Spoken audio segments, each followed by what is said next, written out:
Assalamualaikum warahmatullahi wabarakatuh. Jumpa lagi dengan channel Muslim Abu Syah.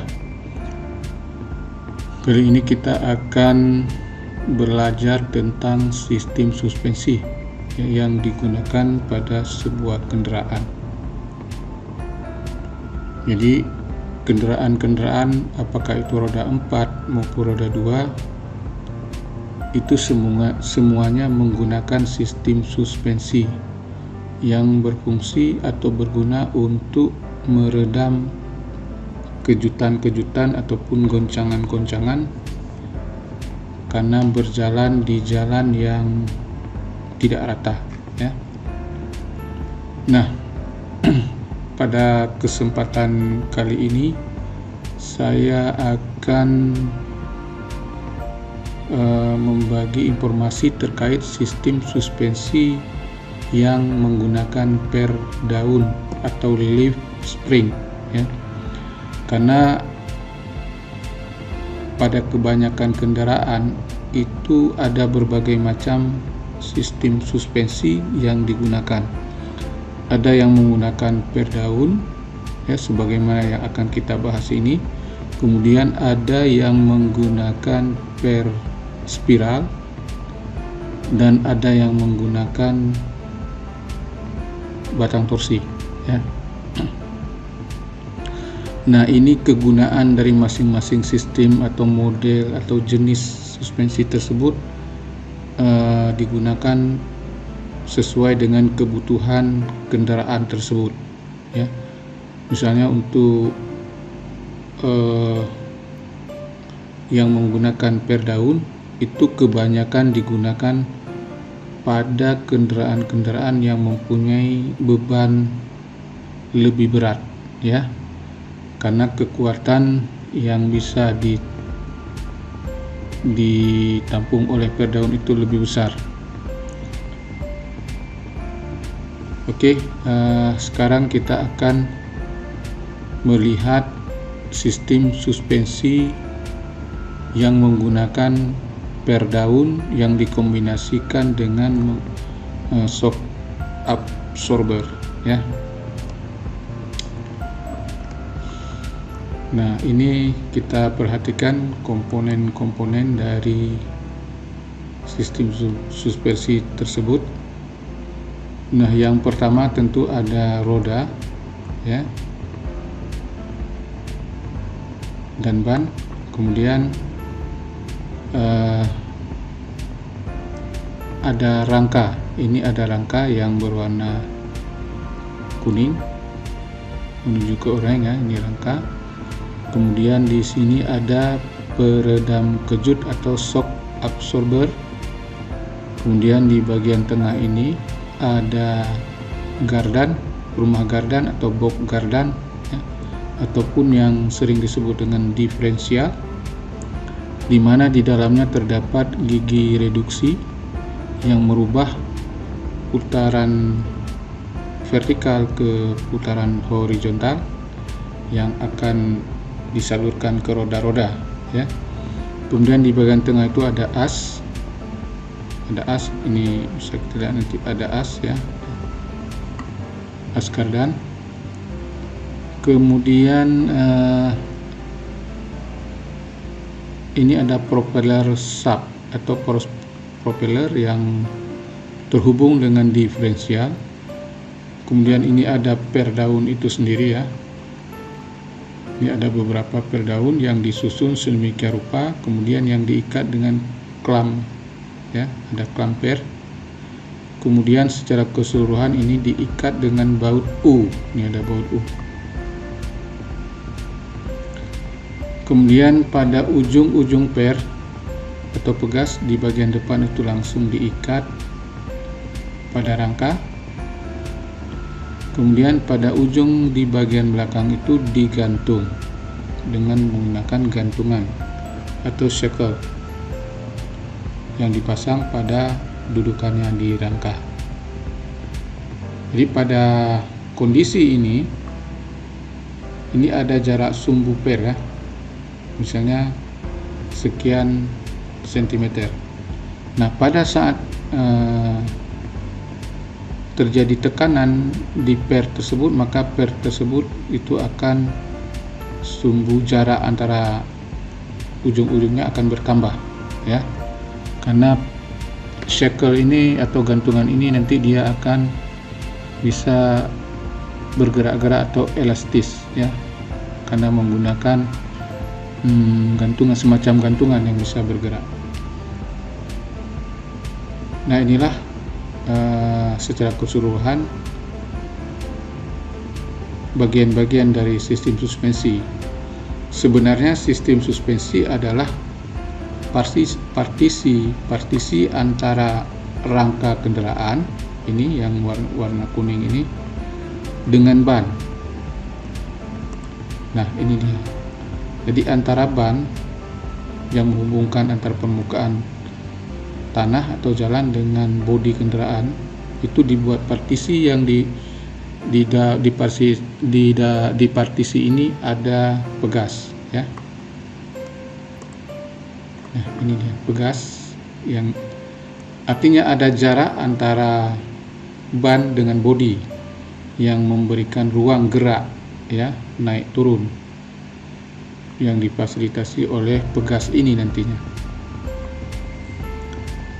Kemudian di bagian bawah ini dari gambar tampak depan ini bisa kita perhatikan ada diferensial, di mana di sini ada roda-roda gigi, ya,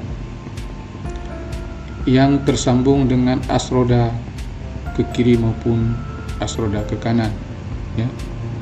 Nah, nanti putaran vertikal yang diterima dari poros propeller ini yang masuk dari ujung ini, dia akan dirubah menjadi vertikal ke kiri dan ke kanan yang disalurkan ke roda-roda, ya. Inilah sebenarnya fungsi daripada diferensial. Kemudian komponen yang tak kalah penting dalam sistem suspensi itu ada peredam kejut atau shock absorber, ya. Oke, kita lanjut.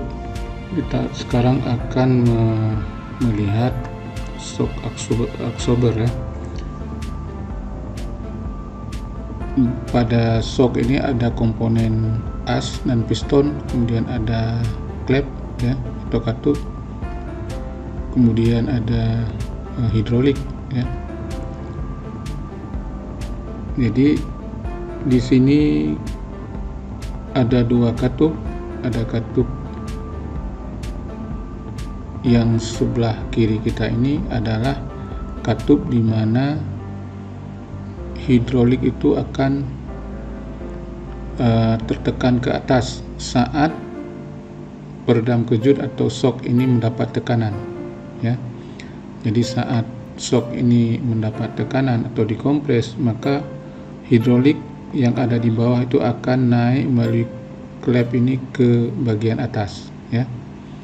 Jadi guncangan ataupun tekanan yang diterima dari pegas daun menuju ke rangka itu akan tertahan secara pelan-pelan, tidak secara langsung, ya. Jadi memperlambat oskilasi atau memperpendek oskilasi dari getaran. Nah, ini peran daripada klep yang ini, yang sebelah kiri. Kemudian di sebelah kanan itu ada juga klep yang kedua, di mana nantinya oli yang di atas itu atau hidrolik yang di bagian atas dia akan turun ke bawah, ya, menekan pegas yang ada di dalam ini, pegas klepnya. Nah, dia akan menimbulkan ekspansi, ya, tegangan balik dari yang tadi terkompres, sekarang dia akan menuju ke bawah, ya, untuk menambah panjang. Jadi gerakan ini juga akan memperlambat oskilasi ataupun getaran daripada roda yang diterima pegas daun menuju ke rangka. Jadi fungsi dari shock ini adalah meredam. Apakah dia pada saat terjadi kompresi ban menaiki gundukan sehingga dia tertekan ke atas, maupun saat ban turun ke bawah, misalnya masuk lubang atau sebagainya, dia akan sama-sama memperlambat oscilasi atau getaran. Jadi kalau kita melihat cara kerja dari shock ini adalah shock double action ya. Saat dia naik itu juga bekerja menahan ya atau memperlambat guncangan. Saat dia turun juga demikian, dia akan memperlambat oscilasi turunnya ke bawah. Jadi inilah sekilas secara sederhananya cara kerja dari shock ya. Jadi dia meredam kejutan-kejutan yang diterima dari pegas, atau membantu pegas mengurangi getaran atau oscilasi yang ditimbulkan oleh pegas akibat tekanan dari roda naik turunnya. Sebagaimana kita bisa memperhatikan cara kerja ataupun saat terjadinya tekanan pada roda bila kendaraan itu dalam posisi berjalan ya. Per ini dia akan tertekan, mendapat tekanan naik turun, dia akan berayun-ayun dan akan merubah jarak sumbu-sumbu dari per tersebut. Nah, ini akan dibantu oleh shackle yang berayun, yang bisa berayun. Kemudian gerakan pegas yang naik turun ini akan diredam ya, akan diredam oleh shock yang dipasang antara pegas dengan rangka bodi. Nah, kita bisa melihat cara kerjanya seperti ini. Naik turun oli ataupun hidrolik di dalam shock ya saat kendaraan berjalan.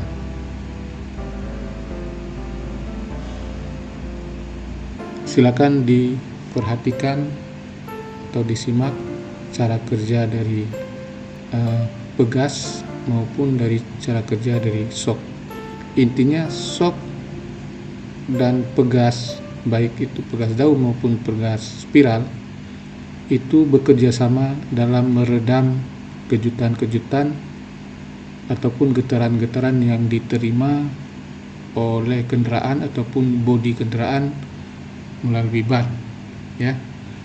Mungkin demikian saja penjelasan singkat dari saya terkait dengan bagaimana cara kerja sistem suspensi pada sebuah mobil ya.